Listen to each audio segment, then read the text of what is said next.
Morning students, in previous lecture we have seen adaptation in desert plants. Adaptation in desert plants मध्ये example सांगितलं होतं cactus. आता आपला next topic काय आहे? Adaptation in plants of snowy region. आता snowy region म्हणजे ज्या ठिकाणी सतत बर्फवृष्टी होत असते, ज्या ठिकाणी सतत बर्फ पडत असतो त्या ठिकाणच्या प्रदेशाला काय म्हणतात? Snowy region. मग इथे बघा कुठले कुठले एक्झाम्पल सांगता येईल तुम्हाला. डायग्राममध्ये दिसतंय डेवडर ट्री, त्याचप्रमाणे पाईन ट्री. हे याचं अडॅप्टेशन कुठल्या रिजनमध्ये झालेलं असतं? ह्या ट्रीचं स्नोवी रिजनमध्ये. बघा, in what way are sloping branches useful to plants in a snowy region. मग जे प्लांट्स असतात स्नोवी रिजनमधले त्याच्या ब्रांचेस कशा असतात? स्लोपिंग ब्रांचेस असतात. कशा असतात? स्लोपिंग. मग का बरं त्याच्या ब्रांचेस स्लोपिंग असतात बरं? बघा, ह्या क्वेश्चनचं आन्सर तुम्हाला दिलेले आहे. Sloping branches prevent the snow from accumulating on the branches of a plants. कारण की स्लोपिंग ब्रांचेस असल्यामुळे जो काही स्नोफॉल होत असतो तो स्नोफॉल हा त्या ब्रांचेसवरनं बरोबर खाली येतो. स्लोपिंग असल्यामुळे आपोआप तो स्नो काय होतो? खाली स्लोप होत असतो. ह्या क्वेश्चनचे आन्सर तुम्ही नोटबुकमध्ये राईट डाऊन करायचं आहे.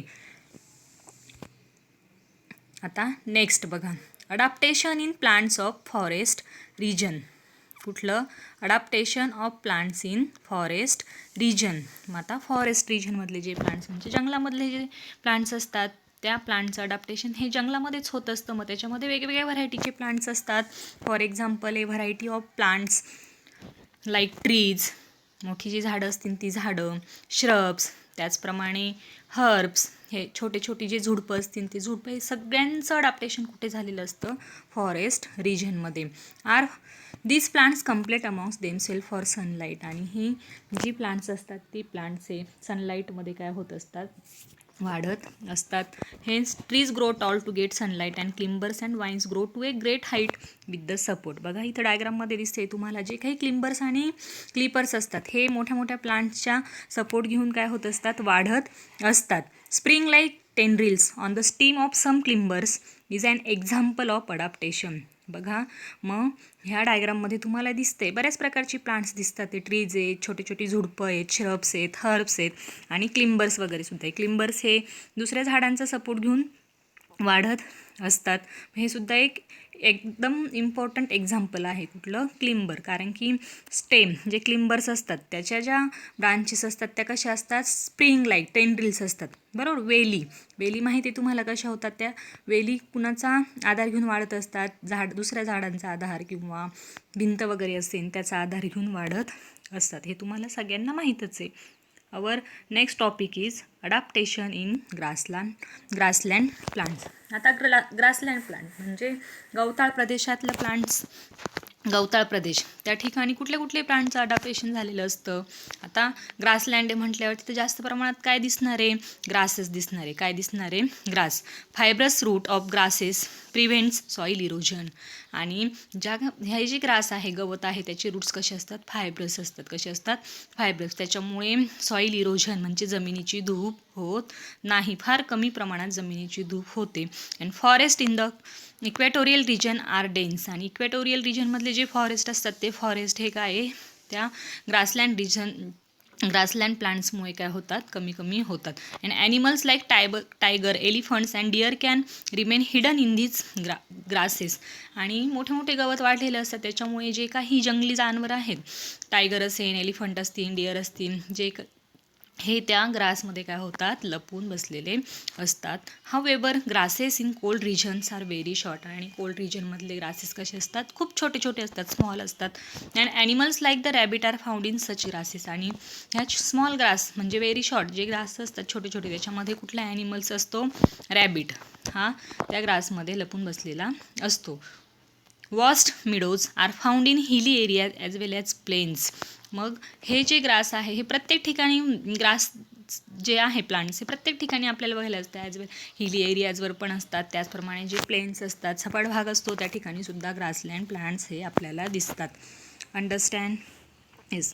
आता नेक्स्ट बघा, तुम्हाला इथे एक ऑब्झर्व करायचं आहे आणि डिस्कस करायचं आहे. Observe the note down the adaptation in the parts of plants like potato, groundnut, yam, water hyacinth, colocasia, carrot, onion, beet, bitter gourd, grape, pine etcetera and other plants in your surrounding.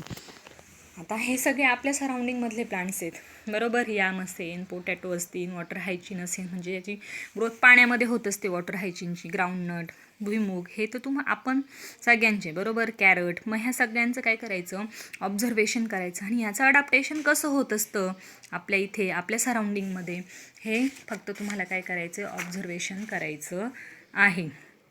Understand. बघा, ह्याच्यामध्ये water hygiene, ह्याचं adaptation पाण्यामध्ये होत असतं. Potato हा जमिनीच्या खाली आलेला असतो, बरोबर. ग्राउंडनटसुद्धा तसंच. कॅरेटसुद्धा हे एक रूट आहे, बरोबर, ते पण जमिनीच्या खाली असतं. बीट असेल, बिटर गार्ड असतील, हे सुद्धा जमिनीच्या खाली. त्याचप्रमाणे ग्रेप वाईन म्हणजे द्राक्षाची वेल असतात, द्राक्षाची वेल काठीचा आधार घेऊन वाढत असतात, बरोबर की नाही. मग अशा सगळ्या आपल्या जवळच्या प्लांटचं अडॅप्टेशन कसं होतं हे फक्त काय करायचं आहे, ऑब्झर्व करायचं आहे आणि त्याच्यावरची माहिती तुम्ही शोधायची आहे. Next, adaptation for injection of food in plants. आता बघा, हे महत्त्वाचं आहे. Adaptation for injection of food in plants. आता जे काही प्लांट्स असतात, बरेच प्लांट्स, बरोबर, अँकर in the ground and are autotrophic. काही प्लांट्स हे कसे असतात, ऑटोट्रॉपिक असतात, म्हणजे दुसऱ्यांवर अवलंबून असतात. आपोआप त्यांची ग्रोथ कुठे होत असते, ग्राउंडवर होत असते. प्लांट्स लाईक देवदर are parasitic. The plants body of dodder consist of yellow wire like stem. बघा, जे डॉडर म्हणजेच कसकटा, हे जे प्लांट आहे हे कसं आहे, पॅरासिटिक. कसं आहे, पॅरासिटिक म्हणजे ह्याची जी ग्रोथ होत असते ती ग्रोथ ही दुसऱ्यांवर अवलंबून असते आणि त्याच्या काय कन्सिस्ट असतं, yellow wire like stems consist असतात, छोट्या छोट्या, आणि इट इज लीफलेस, आणि त्याला पानं नसतात, आणि it can not perform photosynthesis. हे याच्यामध्ये फोटोसिंथेसिस प्रोसेस होत नाही. And it has historical sucking roots for observing nutrients from the host plant. मग काय होत असतात, कसकटा हे दुसऱ्या प्लांट्सवर स्वतःचं ग्रोथ करत असतात. पानं नसल्यामुळे फोटोसिंथेसिस प्रोसेस होत नाही, बरोबर. फोटोसिंथेसिस प्रोसेस झाली नाही तर ते स्वतःचं अन्न स्वतः तयार करू शकत नाही, म्हणजे त्यांची वाढ होणार नाही. मग हे काय करत असतात, जे होस्ट प्लांट असतात त्या प्लांट्सवर मधले न्यूट्रिएंट्स काय करतात, ऑब्झर्व करतात. And these roots penetrate up to conducting vessels of the host plants to observe water and food. आणि मग हे जे रूट्स असतात, हे रूट्स काय करत असतात, होस्ट प्लांटमधलं वॉटर आणि फूड ॲब्झॉर्ब करून घेत असतात. म्हणजे ज्या प्लांट्सवर त्याची ग्रोथ होत असते त्या प्लांट्समधलं वॉटर आणि फूड हे कसकटा स्वतः काय करत असतात, ॲब्झॉर्ब करून घेतात. कारण की they do not content photosynthesis process. त्याच्यामुळे ते स्वतःचं अन्न स्वतः तयार करू शकत नाही. मग ते स्वतःचं अन्न तयार करण्यासाठी दुसऱ्या प्लांटवर डिपेंड असतात. अंडरस्टँड. त्याचप्रमाणे फंगाय, तुम्हाला माहीतच आहे, बुरशी डू नॉट हॅव क्लोरोफिल. त्याच्यामध्ये सुद्धा ग्रीन पिगमेंट नसतात, क्लोरोफिल नसतात. क्लोरोफिल नसल्यामुळे मग त्याच्यामध्ये सुद्धा फोटोसिंथेसिस प्रोसेस होणार आहे का, नाही होणार. मग बघा, fungi they obtain food from starchy foodstuffs like bhakri and bread. Fungus, बुरशी ही कशावर येते बघा, भाकरी आणि ब्रेड. जर तुम्ही 2-3 दिवस ब्रेडचा तुकडा किंवा भाकरी एका पॅक बंद डब्यामध्ये ठेवलं तर हळूहळू त्याच्यावर थ्रेड लाईक स्ट्रक्चर तयार झालेले दिसतात, त्यालाच काय म्हणतात, बुरशी. They have root like fibrous for absorption of food. आणि ती बुरशी काय करत असते, त्या फूडमधलं न्यूट्रिएंट्स ॲब्झॉर्ब करत असते आणि हळूहळू मग त्या फंगसची ग्रोथ होत असते. अंडरस्टँड. नेक्स्ट बघा, plants need nitrogen, phosphorus and potassium for growth. प्लांट्सला ग्रोथ होण्यासाठी काय काय महत्त्वाचं असतं, नायट्रोजन गॅस, त्याचप्रमाणे फॉस्फरस आणि पोटॅशियम हे प्लांटच्या ग्रोविंगसाठी महत्त्वाचे असतात.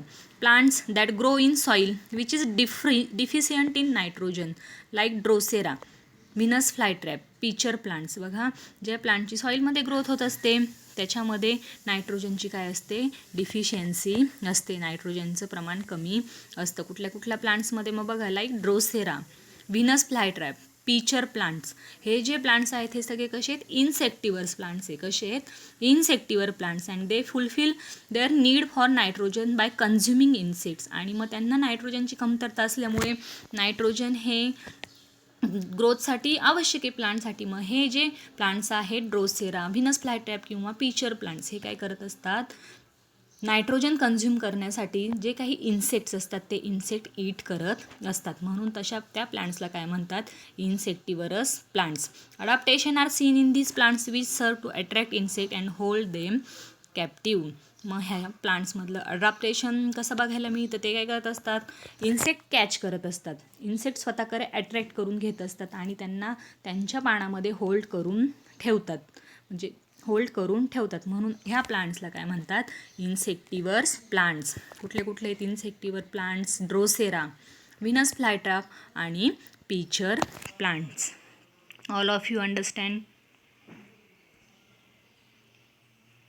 थँक्यू.